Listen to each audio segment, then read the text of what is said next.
And this little squad of runners would go to like the state meets and the more challenging meets for them.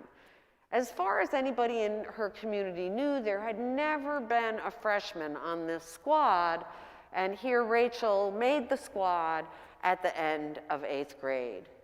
So something you guys all know is that if you do a full activity at high school, it usually starts sometime in August. So you have a little bit of an advantage of meeting some kids in advance, of being in the building, being on the fields, just getting some familiarity with the whole thing. And Rachel absolutely had that advantage. She started working out with the cross-country team in August, and who she worked out with were her squad, this little group of older kids. Everybody but Rachel was a junior and a senior. And here's the thing about these kids, is they were so nice to her. They really treated her totally like an equal. They were extremely encouraging of her in her sport. They never made her feel like she was a little kid. It was a very positive experience for Rachel, the way these older kids treated her. They really made her feel good. They were so nice to her that shortly after school started, one of them was having a party and invited Rachel to come to the party. So Rachel went home and asked her mom if she could go, and her mom said, I don't think there's going to be a problem, but just let me talk to the mother at the house where the party's going to be, and then I'll just let you know for sure. So Rachel begged her mother not to make the phone call, like begged her, please, please, please, Mom, don't make this phone call. I really don't want everybody to think I'm just a little kid.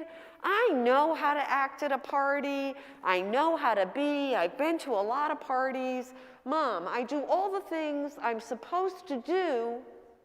Mom, you got to trust me.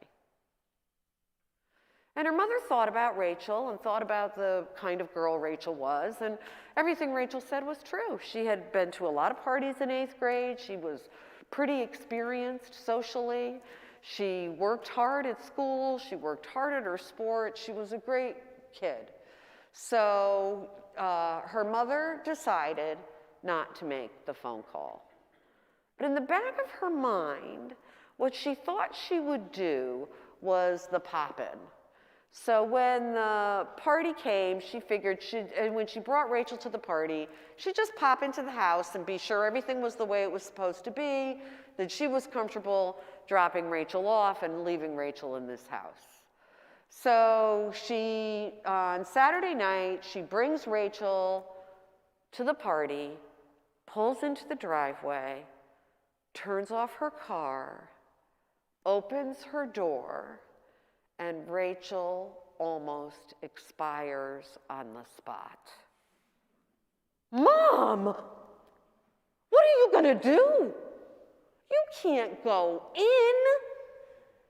Come on, we talked about this. You weren't going to identify me as the little kid, remember? We decided that I could be trusted, that I was good. And Rachel's mom thought about it for a minute and said to her, all right, honey, let's see how it goes tonight. And Rachel got out of the car and her mom drove away. So Rachel goes into the party, and here's the deal.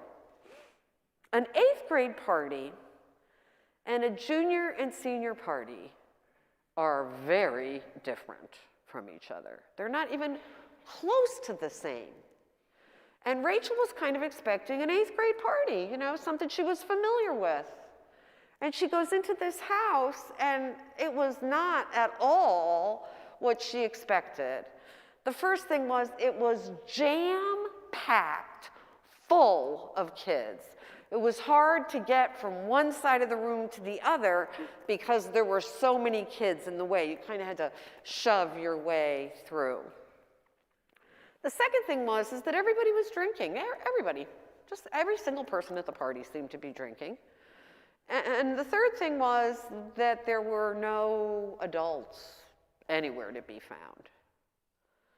So Rachel assessed this up pretty quickly, and what happened was it threw her off balance. You know, she really didn't feel like herself.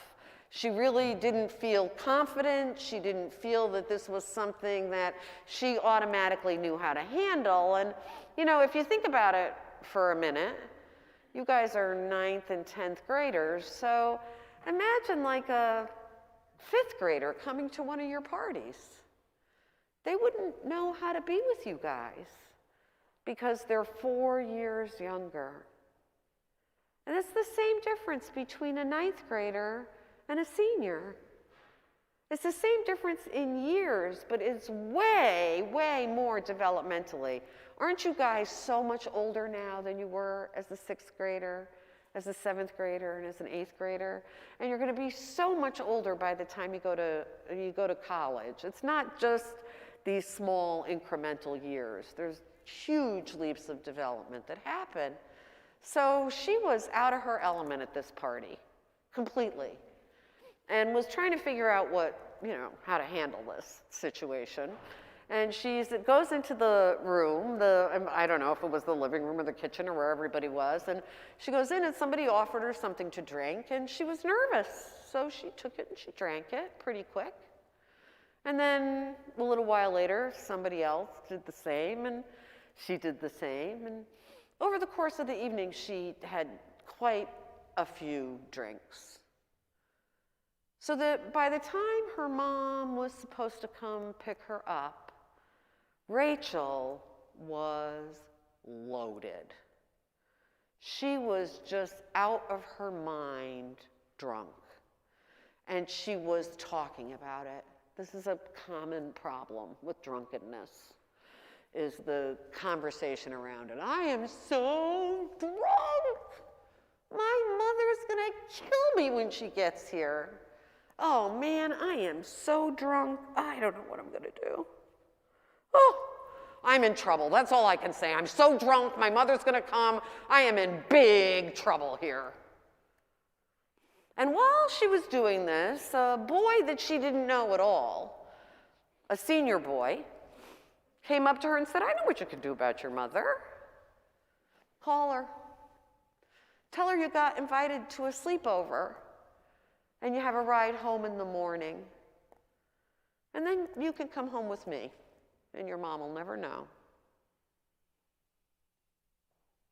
Now, this would not typically be something that Rachel would consider to be a good idea. She's a smart girl, let's remember. But because of her circumstance and her worry about getting caught by her mom, this seemed like a pretty good out to her. So she called her mom. She said, Mom, Colleen's here. She's invited me for a sleepover. Her mother will drive me home tomorrow. Can I stay?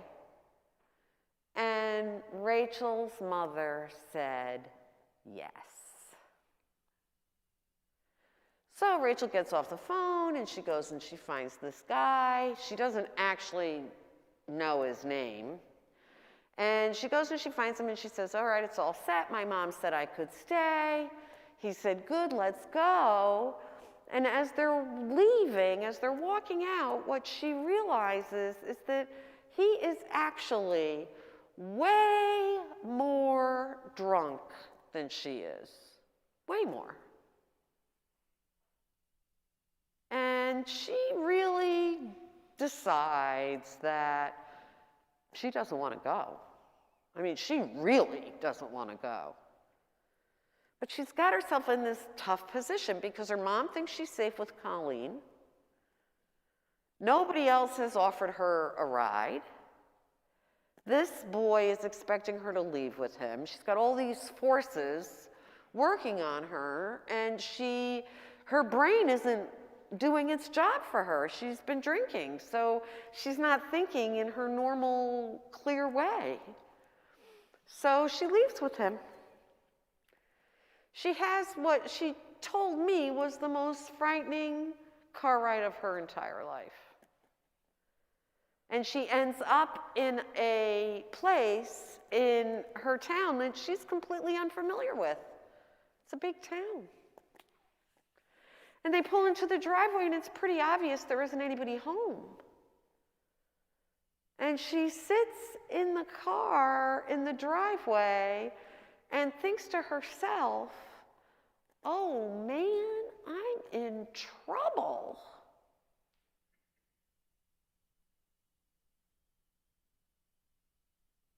And she can't figure out how to get out of it. She just doesn't know how to leave. So she goes in with him. And he's cute, super cute, actually. And he's nice, and he's funny, and he's making her something to eat, and he makes her something to drink, and they're laughing in the kitchen, and they start making out, and she thinks to herself, this is a bad idea. But she can't get her brain to go further than that. Okay, this is a bad idea, so what do? Her brain isn't doing that. So Rachel, who was 14, loses her virginity to this boy she doesn't know.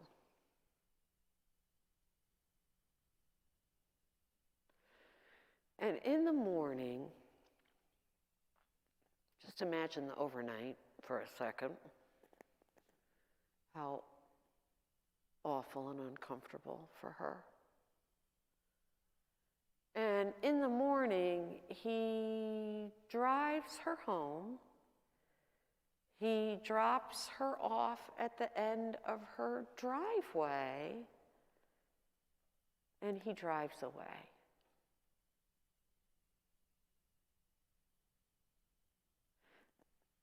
I can hear by how quiet it is in the church that that affects you the same way it affects me. Breaks your heart for her, doesn't it? What an awful, lonely thing for this lovely young woman. Now, here's something I want to be clear about for you guys, is that I tell you the story of Rachel as a young woman and this boy as an older boy because that's the story I know. But I do know that younger boys experience this same sort of predator behavior from older girls. It happens both ways. An older, more experienced student and a younger, less experienced person, less socially experienced person. But the story I'm telling you tonight is the one I know, so it happens to be about a younger girl and an older boy. But as I'm asking you these questions, for those of you that are here that are guys, or that if you're with a son, I want you to imagine the younger student, older student situation as a male being the younger student for answering these questions for yourself. So there's more to tell about the story, but we're going to stop here. There's some things, conversations I want you to have before I move on and tell you more about what happened. But here, we're going to think about this kind of broadly at first. There's three sets of people involved in Rachel's story. There are parents. There's actually three sets of parents. There's Rachel's parents. There's the parents of the house where the party is. And there's the parents of the boy. All right, so there's three sets of parents involved. And we're going to talk about them first. Then, after that, we're going to talk about the friends. And then, after that, we're going to talk about Rachel and the boy. All right, so we're going to move down the line. And the reason why we do it that way is because, in my view, as a young person, you have some lines of defense to help you to avoid finding yourself in a situation that is a disaster. And the first line of defense is your parents, because parents get to decide whether you go out or whether you stay home. You don't always agree with the decisions your parents make, but they get to choose if a situation is a situation that would be appropriate for you or not. And we're going to talk about that more tonight. The second line of defense would be your friends, the people that you go out with. And then if neither one of those lines of defense holds up well for you, then it's completely and totally up to you. So the first line of defense we're going to think about are the parents. And, you know, when my husband and I were raising our kids, we were kind of strict. I mean, I have a job where I know stuff. So you just are a little stricter than average just because of the things that I know. So we were a little on the strict side with our kids, and it worked out just fine for them. But we really viewed our job with them as to make decisions for them until they demonstrated to us that they were capable of making those decisions for themselves. And the decisions that we particularly cared about were decisions where they had to decide between something that was safe and something that was unsafe. And we really cared a lot that our children demonstrated to us that they could make decisions in their own best interest before they had full independence in that decision making. That was the approach my husband and I took.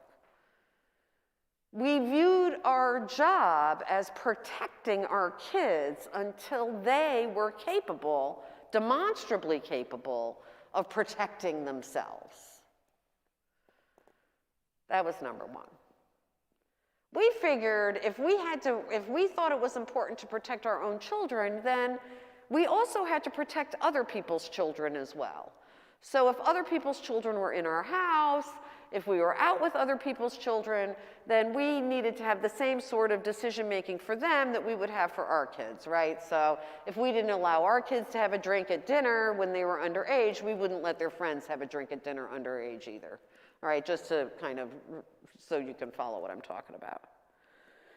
So the first thing I want you to talk about are these three sets of parents with those kinds of things in mind. First line of defense for their kids, having their kids demonstrate that they could make decisions safely, and making decisions that would help their child to remain safe as well as the other children that came in their path. And this is Rachel's parents, the parents of the party house, and the parents of the boy. Okay?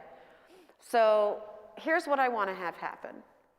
I would like for you kids to tell your parent what those parents did right and what those parents did wrong, in your opinion. Parents, I want you to listen all the way through to what your child or children have to say about the job the parents did for these kids, and then add in whatever you think, okay? If you have something you want to add, if there was something that, you just want to add to the conversation. I'm going to give you 3 minutes to have that conversation, and I'd like for you kids, go ahead and start.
All right.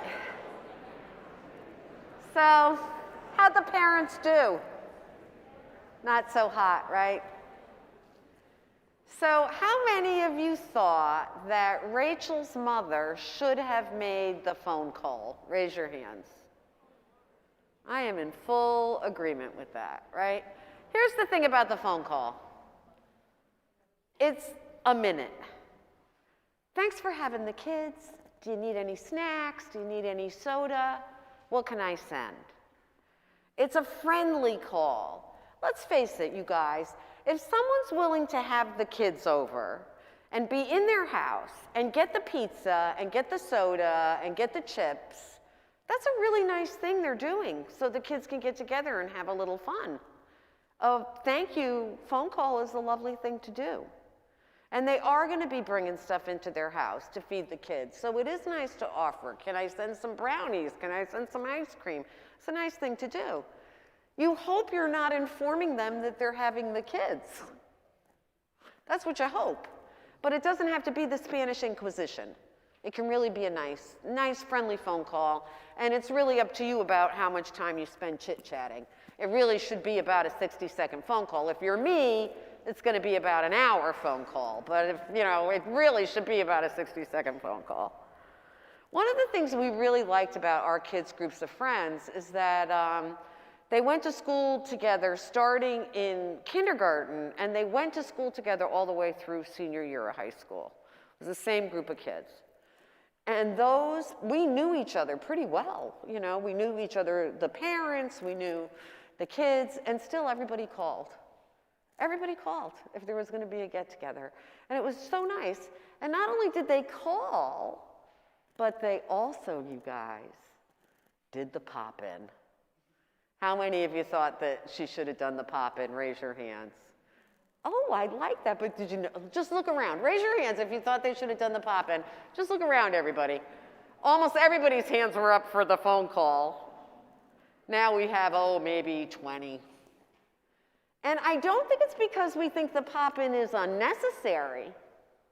I think it's because we just like it less.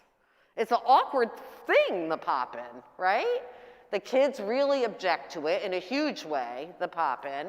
And plus, it makes us feel like we're spying on going into somebody else's house. Well, I got to tell you, you guys, you have to do the pop-in. The phone call and the pop-in. Really, you just have to do it.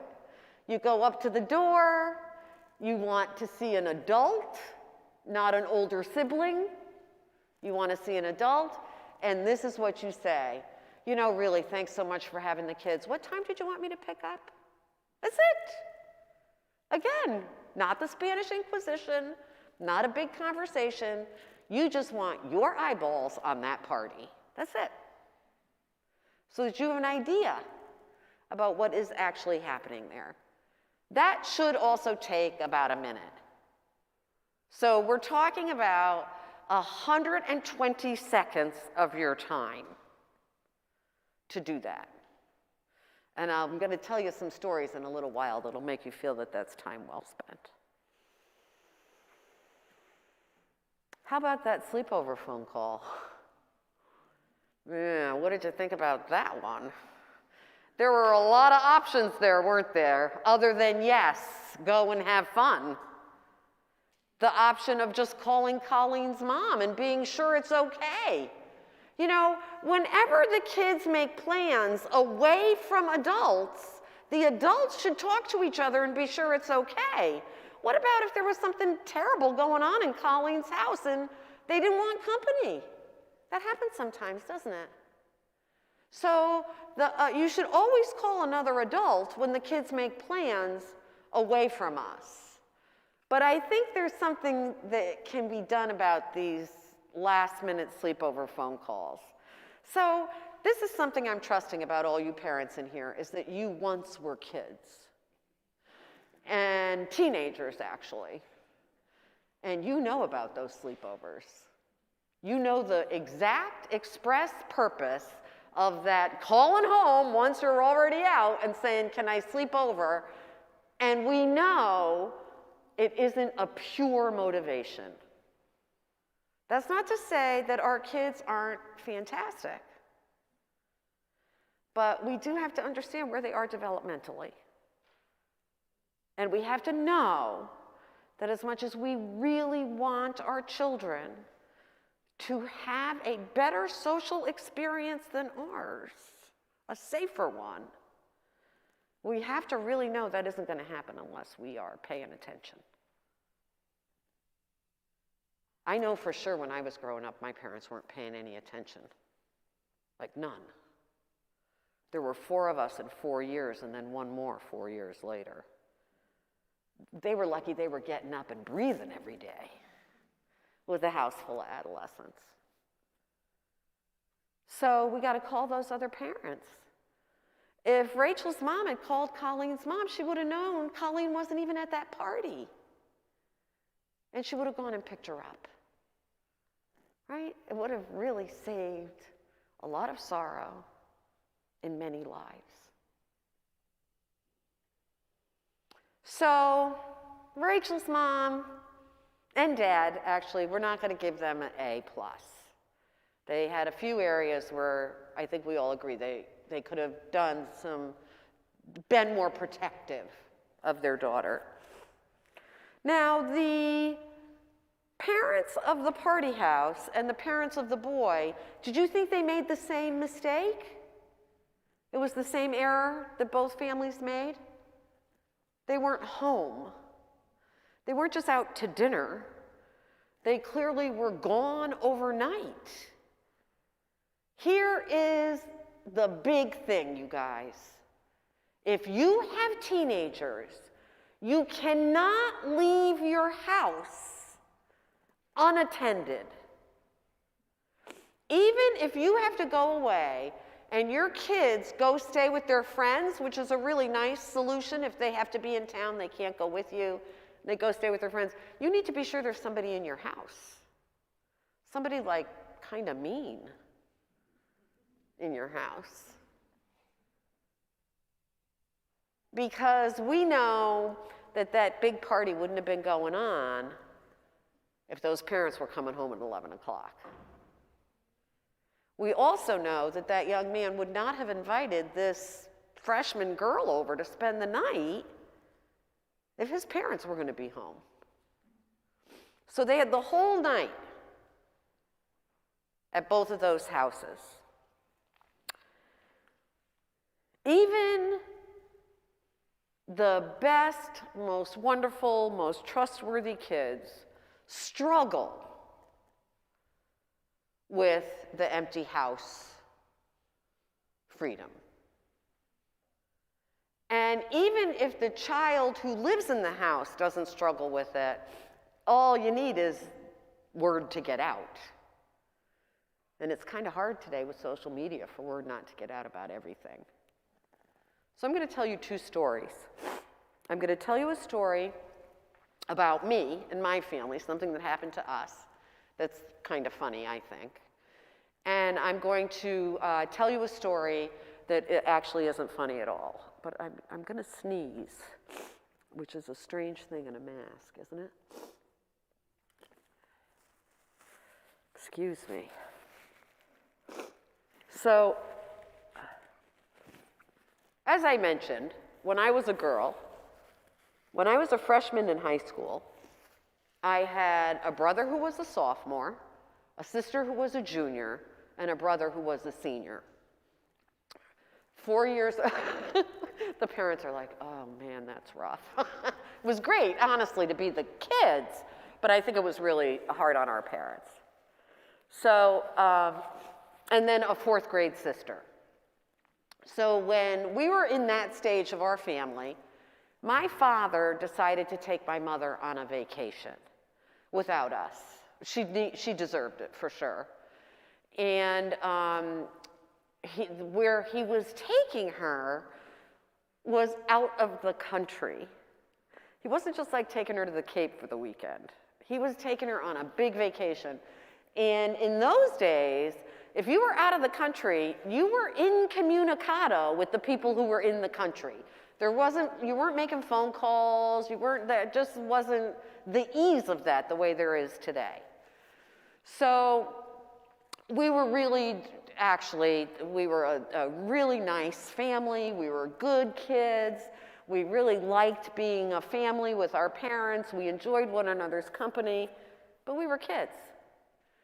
And when it was time for them to go, my father gathered us all in front of him and said to us, "You kids are fantastic. The only reason I can take your poor mother on this vacation is because we trust you. We know that you'll make good decisions. We know that you respect our reputation in this community. We know that you understand how hard your mother and I have had to work for everything we have, and all those things deserve protecting. We know that you kids, as good as you are, take all that stuff to heart, and we feel completely confident and comfortable leaving you here because of it." And the 5 of us stood in front of him and nodded our little heads and said, "Yes, Daddy, you're right." We could still see their taillights in the driveway, and my sister was calling her friends to make a party. And this is the deal, is that everybody would just have a few people. So each of us would just invite a couple of friends, would have them over. The boys, the brothers, the senior and the sophomore would be the bouncers. Even the little 4th grader got involved. And we all call our friends, we all invite our friends, and even my sister, the little one, found a friend who had parents that would send her to our house. I mean, that is really crazy. It was like the Lord of the Flies over there, all these teenagers and no grown-ups, and yet this 4th grader is gonna come over, right? Spend the night. So the party starts at 7:30, and I'm gonna tell you guys, this was a fantastic party. It was so good until about 7:45. And then all kinds of people started showing up that we didn't invite. They were coming in droves. They were parking on the lawn, my father's lawn. They were throwing up on my mother's rug in the living room. They were running amok in our family home. The little girls were up underneath the bed, hiding under the bed, saying, "We're all gonna die, we're all gonna die." It was terrifying. So my oldest brother, who is to this day the smartest of all of us, he calls the police. And he makes a complaint about us. He says, "Oh, those kids," he gives our address, he gives our name. "They're having a wild party down there. You guys better come break it up." And that's what they did. They came to our house and they sent everybody home. Think about that. We're a house full of drunken teenagers, and the police come and tell everybody to get in their cars and drive away, which is what they did. And we had to spend the rest of the time just cleaning up the mess on the rest of their vacation. So really, no harm happened that night except some stains, some tire ruts in the grass, and a lot of fear. It was really scary having that house full of people that we didn't have any control over. But my father just passed away. He passed away in August at the ripe old age of 96 years old. Yay, him. It was fantastic. He had his wits about him the whole time. And my oldest brother and I used to tell him about this party. Like, we used to tease him, "Oh, that wild party we had, that really wild party we had."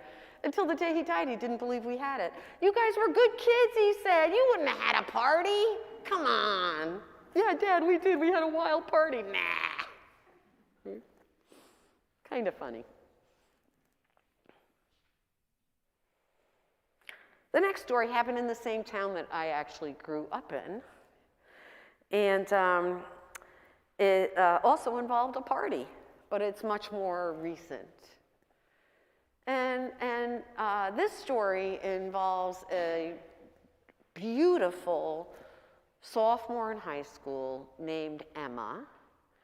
And Emma was a very talented ballet dancer with the goal of being able to dance in New York. She wanted to dance for City Ballet, for the New York City Ballet. So she was training in a very strict conservatory in her town, and but because of the nature of where she was training, girls came from all over the place to come and train there, and she had quite a few friends from other towns. So one weekend, there was a family in this town who they had an emergency call. They had to leave town, and their oldest son was an athlete, and he was a senior. He was an athlete, and he had an important sports-related event going on that weekend. So what the parents did was they asked if their son could stay at his best friend's house. Like I mentioned, it's a great idea. It's a really good thing to do. And of course, the friend's parents said they'd love to have him. So those boys were spending the weekend at the friend's house, the two boys. And on Saturday night, they asked the parents if they could go to the movies. And the parents gave them permission to go to the movies, but they didn't go to the movies. What they did was they went to the empty house to have a party. And Emma and her little group of friends were some of the kids that were invited to this party. So this town is, it's in the hills, and it has most of the roads are very narrow and twisty and up and down and around corners, very hilly community. But Emma's family home was really actually quite close to where the party was. So what she did was invite her friends to come to her house and to have some pizza and to get dressed and to walk to the party. So that's what they did. They went to Emma's and they all got ready, and then they walked down to the party, and they were at the party for several hours when someone said, "The police are coming, everyone has to leave." Because unlike our party a long time ago, when the police came and just sent everybody home, what happens today is they come and they arrest everybody.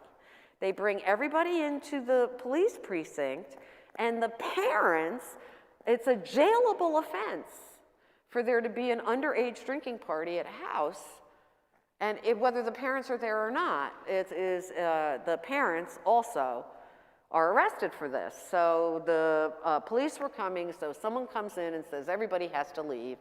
So Emma and her friends, like all the other kids, they leave, but what they're doing is walking home.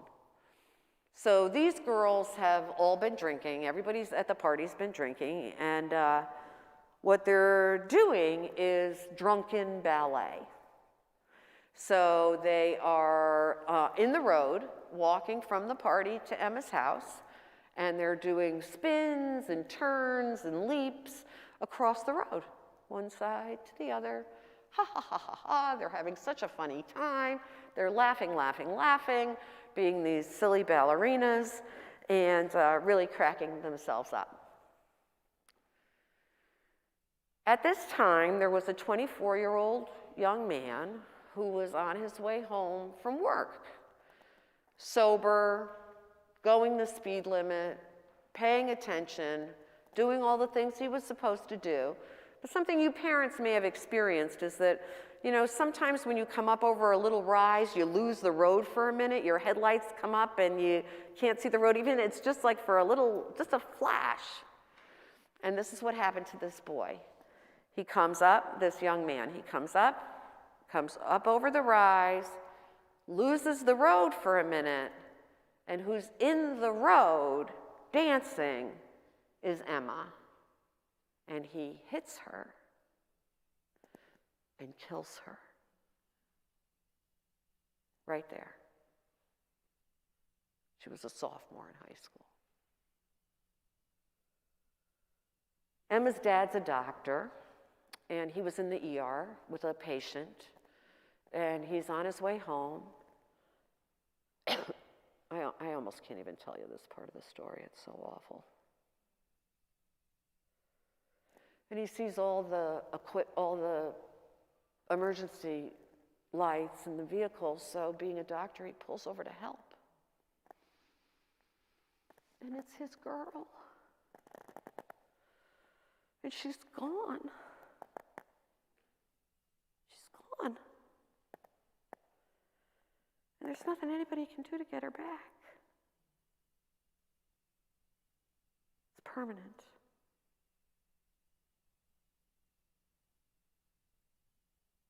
Emma will never get to dance on the stage in New York. She won't go to a prom. She doesn't get to ever be kissed.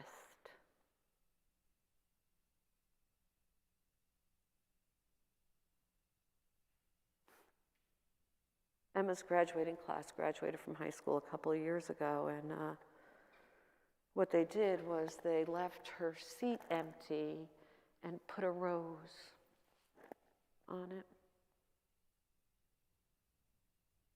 Can you imagine that? I can't imagine that. You're a beautiful child, and there's a rose on their seat when they graduate.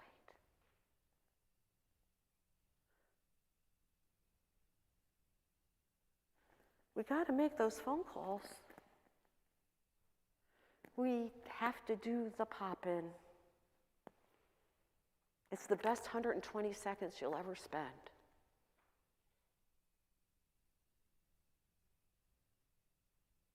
I just don't think that there's anything we can do that's more protective than know where they are and who they're with when they're not with us. Because you guys, we want you to be grown-ups.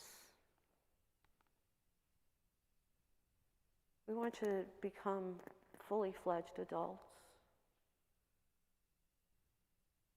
and be able to have our relationships with you move from being a parent to you as the child to really being your friend. And we can't do that till you're a grown-up. Until then, we have to parent you. And I think I speak for all of you parents when I say we don't really like making these phone calls or doing these pop-ins. We're not doing it for fun. We're doing it because of how much you matter to us. That's why. So, we think that the parents could have done a better job. All right, let's move on to the friends. What about these friends? They're all older than she is. They knew how old she was, the kids that were the teammates. Maybe we don't have to talk about every single person at the party, but just the people that knew her and that invited her there and that she knew. Maybe we could just talk about those kids. Those would be the kids she would expect to be her friends.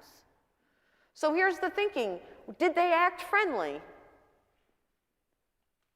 Did they care that she was vulnerable? Did anybody act in a way that made it easier for her to stand on her own 2 feet? Were they the kinds of friends you want?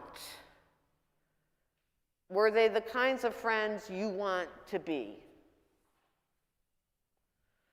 So I'd like you to have those conversations, and I would like the person with the brightest colored clothes on to give their ideas about those things first. And again, I'll just give you 3 minutes, 3 minutes for that conversation.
How'd those friends do?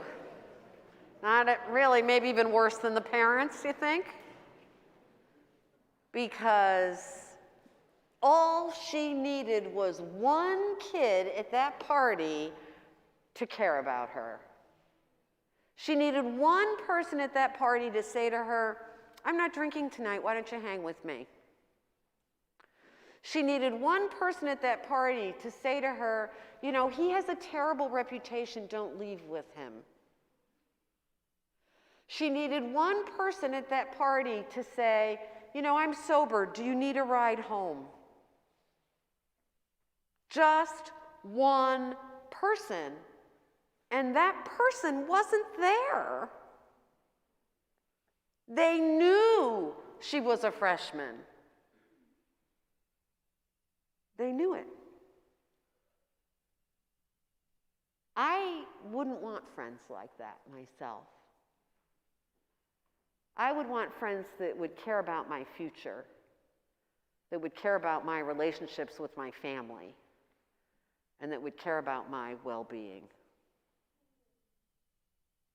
My same-age cousin, when I was 17 years old, my same-age cousin was out with his friends on Christmas Eve, and the driver was drinking and got into an accident, and the driver and the 3 kids in the back seat all walked away, and my cousin in the front passenger seat was killed on the spot. That's not a good friend who thinks it's okay to put you at that kind of risk. That's not someone who is even remotely friendly towards you, who thinks it's fun for you to get into a bad situation. And that was the situation that Rachel found herself in. And they were older than she was. She should have been able to depend on them. So we end up with Rachel and the boy. So let's talk about the boy first. He threw up some pretty big red flags about the sort of person he was. In a few ways, and I want to see if you can identify those and talk about why Rachel couldn't identify those. What was going on with Rachel that made her normally able to identify these things, unable to do that? And then I want you to come up with a list of 3 to 5 things that would be important qualities in a person that you would want to have as a dear friend, a very close friend, an important friend, or as a romantic partner. Important qualities of their character, of their person. And then I would also like you to come up with a 3 to 5 list of things that would be game breakers for you. You just would not get involved with somebody if you knew this, if this occurred. That would be something that would say to you, oh yeah, no, I don't want to enter into a relationship with them. So those are your questions. I'm going to give you 3 minutes for those. And how about if the person with the smallest size shoe gives their answers first?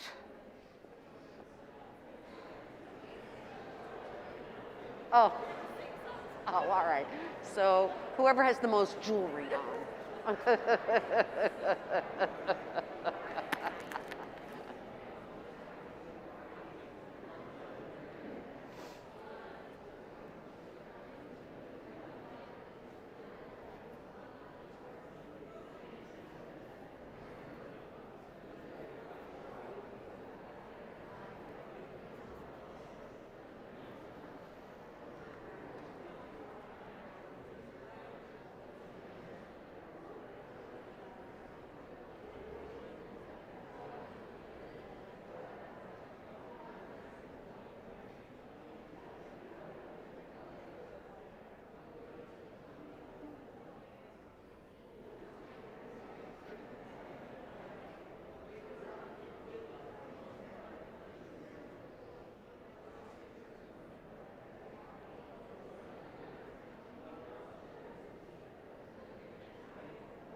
Okay.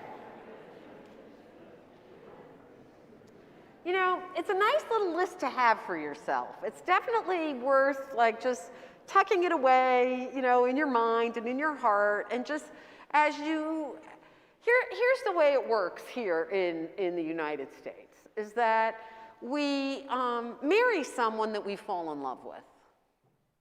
We fall in love with someone that we date.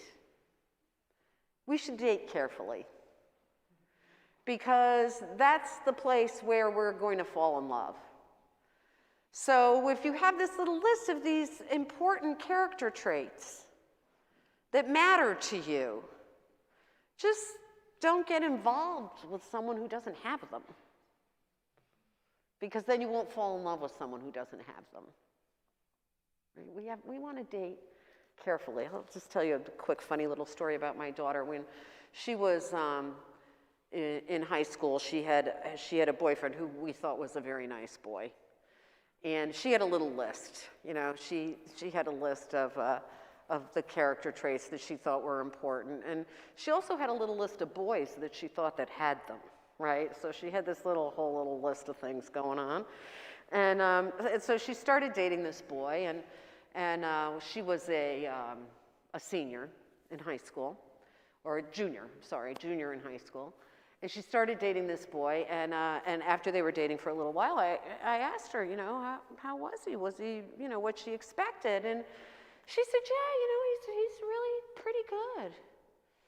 There's one problem, though. I said, what is it? She said, well, he doesn't let me out of the pew first to go to communion. I said, so this is your complaint about this boy? I said, he doesn't let you out of the pew first to go to communion? She said, yeah. I said, that's learnable. That's something you might want to surrender. That boy is her husband, and they have 2 little kids, and he lets her out of the pew to go to communion now. She gets out first. Somehow, that was something he was able to learn. So the things we're talking about aren't little things like that. It's character traits. Are you honest? Do you tell the truth? Are you kind? Do you have integrity? Is your word meaningful if you say something? Those are the kinds of things that are within us. Those are the kinds of things we want to seek. If you care about your faith, if your faith is important to you, you probably will be happier if you're involved with someone whose faith is important to them as well. You know, so these are just kind of some little things to keep in your mind, and I don't think Rachel had this list. Because this young man came up to her, and the first thing he did was tell her to tell a lie. To her mother. So right away, you would know that the truth isn't very important to this person. Someone who says, oh, don't worry, no one's going to find out. Someone who says, oh, just don't tell them. That's going to be a hard person for you to be able to trust, because they don't think that the truth is valuable.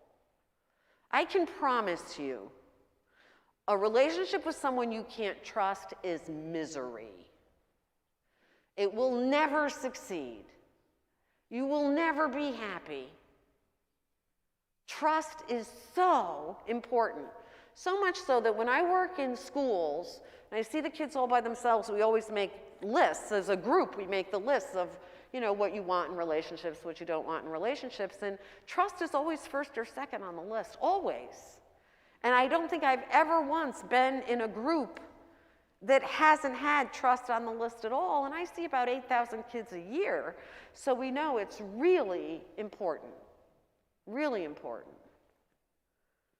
He was not trustworthy. That was number one. Number two, he didn't talk to her until she was drunk. Listen, if you're at a party and someone thinks you're cute and nice, they're going to talk to you. They want to know what your name is. They want to have a little conversation with you. Someone who doesn't talk to you till it's time to leave is never someone you should leave with. So what are they doing, shopping?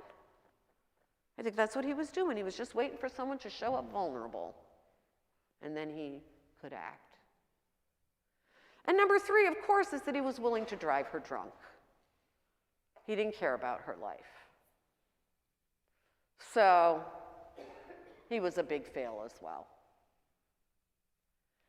Now, I think you probably figured out that Rachel missed these signals because she was under the influence herself, right? Is that we know that the root of all of the trouble that happens in this evening is the fact that they were drinking. It isn't the fact that they went out to have fun with their friends. It's the fact that that involved alcohol. That's where protection went away. So Rachel had some opportunities to make some decisions over the course of the evening for herself, because we know the first line of defense, the parents, didn't work out. The second line of defense, the friends, didn't work out. The boy certainly wasn't protective of her. And she needed then to be protective of herself when she got into the party, when she was offered drinks, when it was time to leave with the boy, time to call her mom, when she got to his house, in the driveway, in the kitchen. What kinds of decisions could Rachel have made in those instances that would have been more protective, where she would have protected herself? So I'd like you to spend a couple of minutes talking about that, and I think I'd like the person with the most hair to give their answers first.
Okay. You guys are really good at talking. You know, you really are so good at talking to each other. It's so nice to hear all the buzz. I don't know what you're saying, but I can hear your enthusiasm for these conversations. And I think that's just lovely. I'm really glad to hear that. So let's talk about some tricks, some things Rachel could have done that she just didn't think of, and we know why, right? Alcohol, again, her brain was not equipping her with the information that she needed because it was under the influence. The job of alcohol and drugs is to change how we think and to change how we feel. If it didn't do those things, no one would ever use them.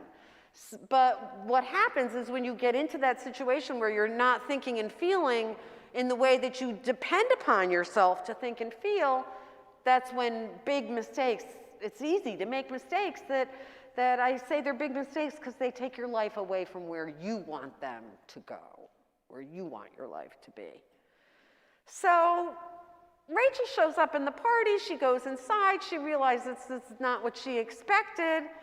The thing that would have been the best decision for her to make at that point, and I bet you all came up with this, is she should have texted her mother and gone home, right? Is that what you said? Just shoot a text, Mom, this isn't what I thought, come back. No harm done. And let me tell you kids something about that.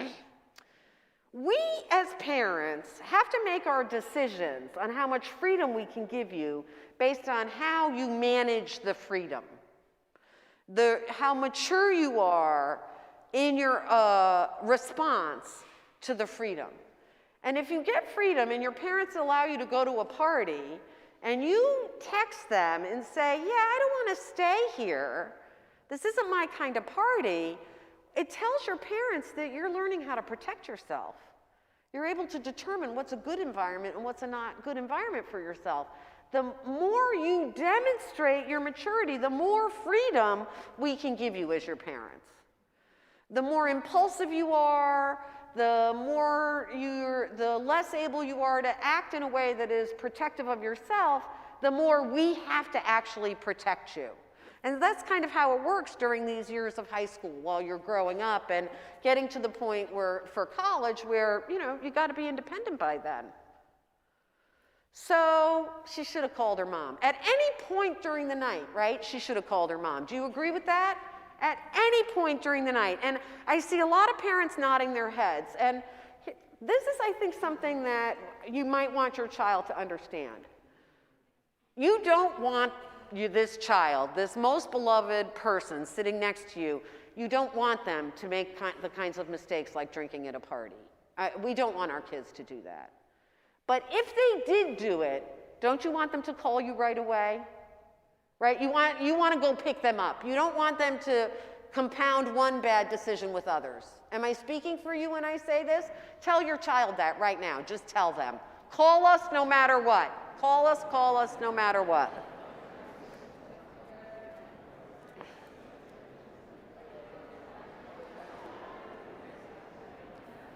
Now, I guess it's actually text us no matter what, right? So, something you might want to consider. I know that phones, everybody looks at each other's phones, and something that you might want to consider is having a little family code. So that if you wanted to come and get picked up, like we think Rachel would have been better off if she got picked up right away, or if she got picked up at any other point, even at the end of the night, when she would have gotten into trouble for sure, but we might think she would have been better off getting into trouble from her mother, don't you think? Yeah, right?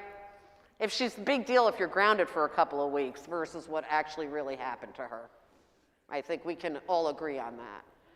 So have a little family code where if you send this code home, like in our family, our code word we used was guacamole because my son said it in this very funny way, like on purpose. He would say guacamole in a way that made us all laugh. So we used that as our code. If the kids texted us, are we having guacamole this weekend? We knew, we should go pick them up, right? So that was our little family code. So tonight on the way home, come up with one. So that will tell you parents, I'm serious, I mean it now, come get me, all right? And you just know to go get them. Now, here's the thing, you guys. If you're at a party like this one that Rachel's at, where there aren't any grown-ups, there's a lot of underage drinking going on, the smart thing to do is to go home. As soon as you text your parents, what you want to do is leave the house. Don't hang around in the house. Leave the house. Even if there's parents there and there's stuff going on that makes you uncomfortable, text your parents and go wait in the driveway. And your parents will come by, swing by, and pick you up. Or if they're busy and they can't pick you up, they'll send someone. They'll send someone to get you so that you're not stuck there. If there's stuff going on that really is a big problem, that is unsafe, illegal, that kind of thing, you and your parents can discuss how to handle it, right? You don't have to come up with that yourself, how to handle it as the high school student. Your parents, you can talk about it together. And between the two of you, you'll come up with an approach for that. And I think Rachel's parents certainly would have been able to do that with her as well. What I want to suggest to you is that if you find yourself in a situation like Rachel, that what you do is go to the bathroom and give yourself a moment. So when Rachel first walked into the room where all the people were, and someone asked her if she wanted a drink, a really good answer to that is, oh yeah, but could you just tell me where the bathroom is first? That's it, right? All you need to do is step away, because that person isn't going to remember and follow you around all night to be sure you drink. That isn't the deal. They're just offering it to you. And if you say, oh, tell me where the bathroom is, you get to go to the bathroom, take a breath, send your text home if that's what you need to be doing, and leave the house. You can ask 5 people in 2 minutes where the bathroom is, and they're not going to discuss your bladder problems, believe me.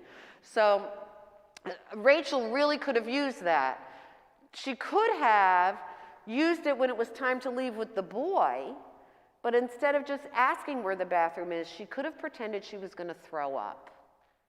No one wants you to throw up in their car, ever, under any circumstance. So if he thought she was going to be throwing up, he would have driven away. If she said, oh, I left my phone or I left my purse, he would have waited for her. But if he thought she was going to throw up, he would have driven away, and then she could have called her mom, texted her mom, and gotten herself home. She could have also done this at the house. Acted sick, gone into the bathroom, closed the door, spent the night in the bathroom. Now, that seems like a horrible thing to do, but frankly, it's better than what actually she did. It's a lesson learned, not a sorrow made.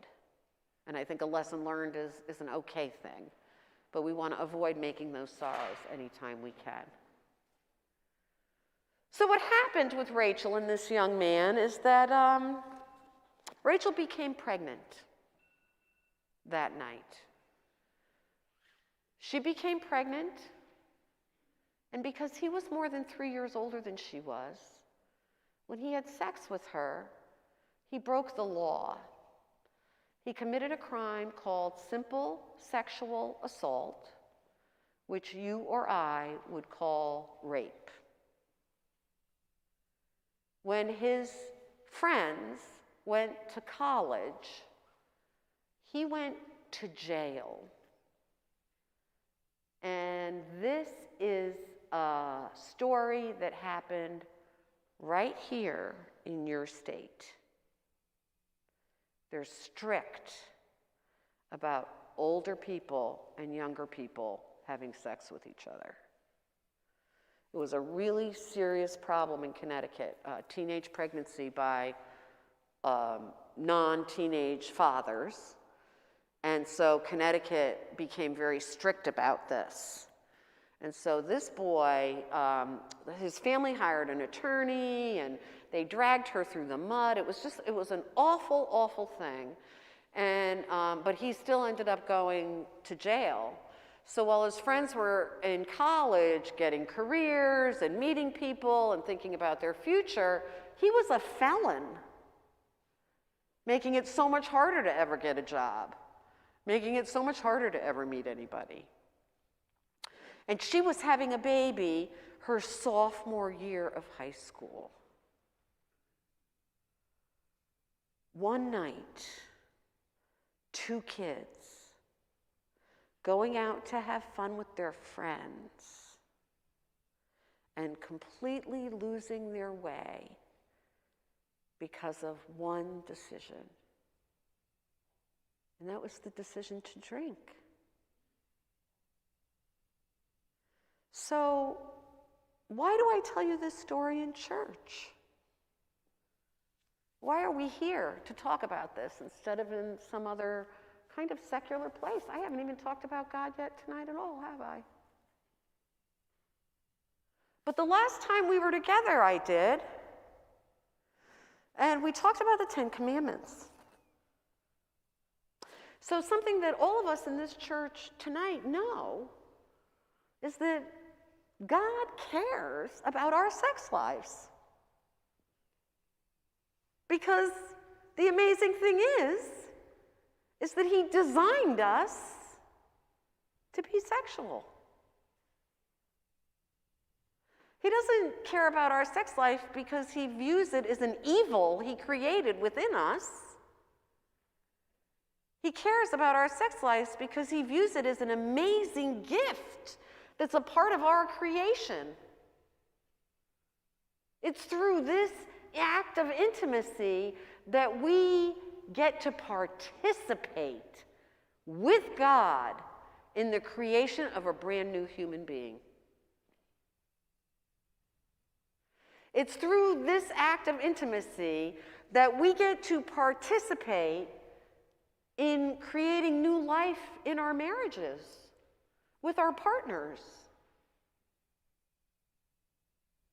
creating a closeness that goes beyond sharing the mortgage and sharing the children and sharing our faith life. We know that sex counts to God because it shows up right away in the Bible. The Bible is thousands of pages long, right? You know this. Depending on your version, between 2,000 and 3,000 pages long. And it includes the Old Testament, which is all about history before Jesus, and the New Testament, which is all about history that includes Jesus. The first book of the Bible is called Genesis. And in the book of the Bible called Genesis, it's where we learn about creation. We learn how God went about making the world and making us. And so I look at this book of Genesis to see, I think we kind of get to see a little bit into the heart of God. And what we know is that God took some time to make stuff. He took some time to make our earth, to populate our earth with fruits and vegetables and trees. He took some time to make the birds and the fish and the beasts that walk on the earth. He took some time to make the sun and the moon and the sky and the ground and the water. And he was pleased as he was doing all of that. But once he had this whole amazing creation done, he looked around and what he said to himself is, there's nothing here like me. And so what he did is he used the dirt that he just made, and he used that dirt and he made a person, a human being. And as he used his hands to make this person, he then breathed his God breath into this person's mouth to give him life. That's us, you and me, full of God breath. Then, knowing that we humans, he made us, so he knows us better than anything. He knows that we're happiest when we're working. So he gives the guy a job.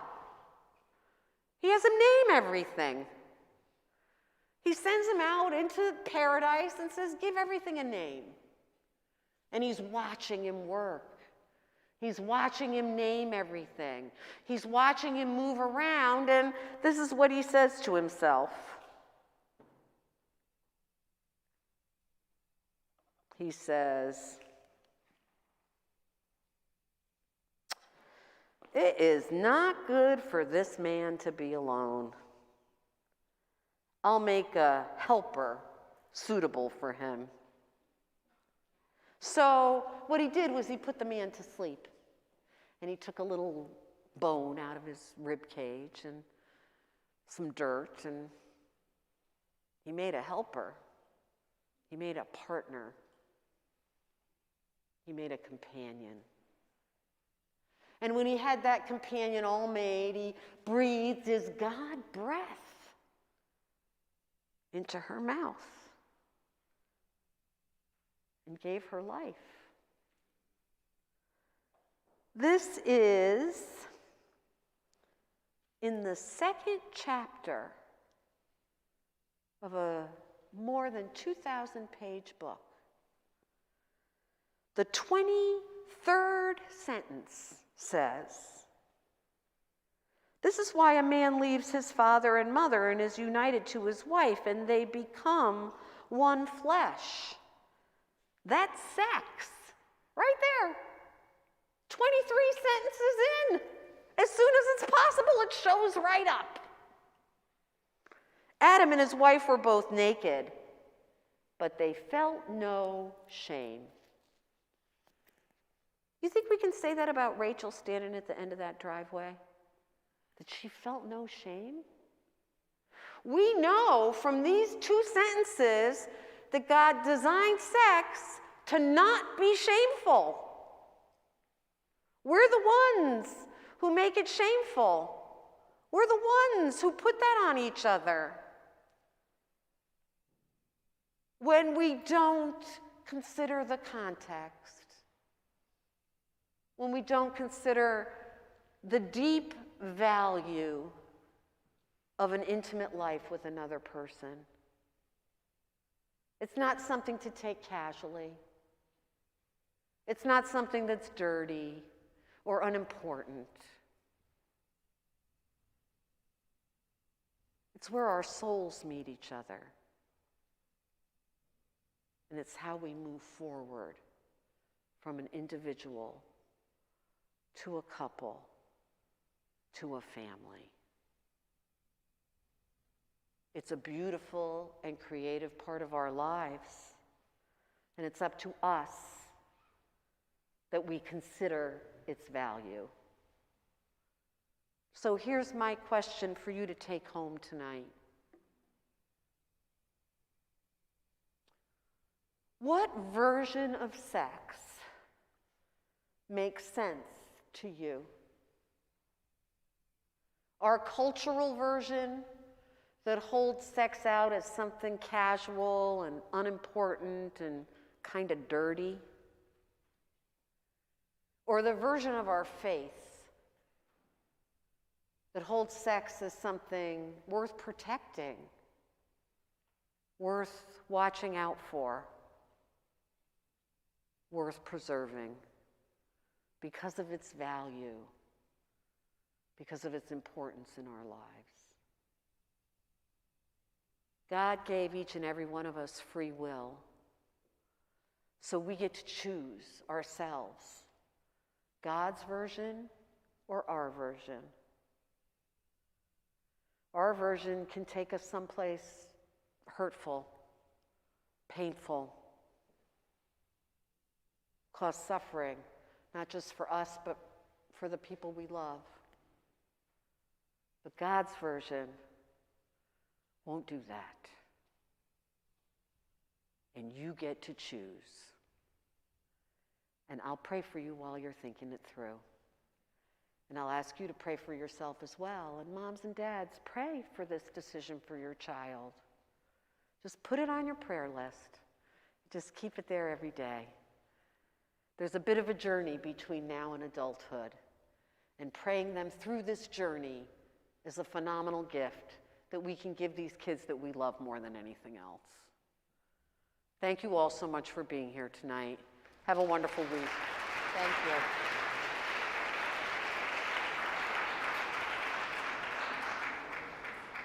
Thank you very much, Mary. I'm going to ask the peer ministers, please, those who have the attendance sheets. I need a 9th and 10th grade attendance sheet in the back so that you can take attendance from this aisle, that side of the aisle. I'd like a 9th and 10th attendance sheet up here. I'd like this aisle to leave this way through the hall. That'll keep us safe. This side, we need a 9th and 10th grade sheet. People are leaving without our getting their attendance. Peer ministers, guys, if you leave without your attendance, I won't know you were here. Thank you. And, excuse me one second. And this side, 9th and 10th over here, if you guys would leave that way, okay? We're not paying attention.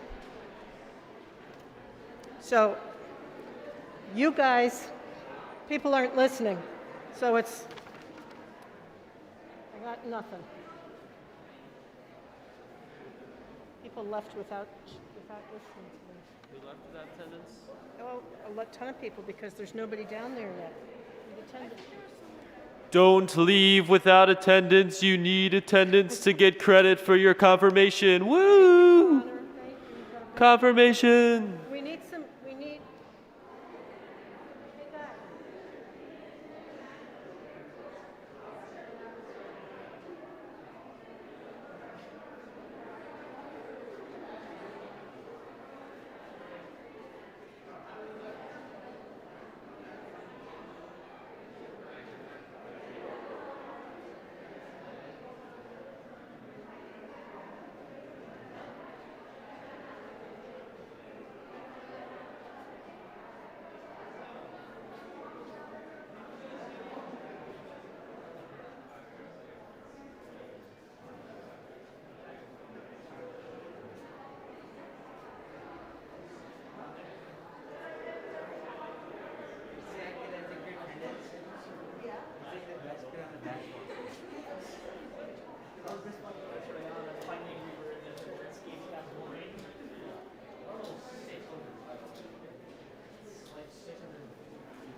Hold on one second. I've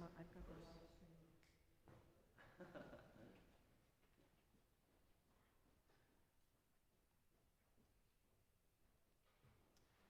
Thank you so much. Thank you for being here. Yeah, of course. I've heard it once or twice before, but equally impactful. Well, that's lovely.